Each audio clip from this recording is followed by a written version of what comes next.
Chromecast is a streaming tool compatible with Apple and Android devices.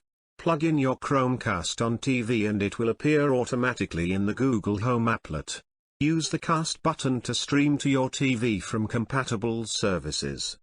Plug the power cable into your Chromecast. Plug your Chromecast into the TV's HDMI port.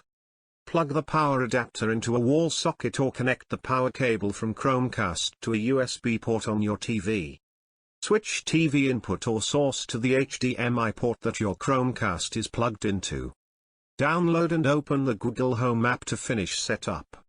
Switch on your Wi-Fi network. Switch on your TV. You should ensure that the Chromecast and mobile phone, tablet, or laptop you are using to set up Chromecast are both on the same Wi-Fi network.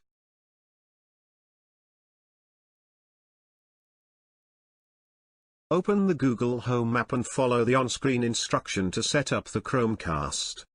You can use your mobile phone's volume control button to control volume on TV.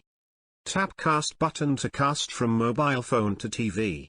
You can pause or close casting from your phone.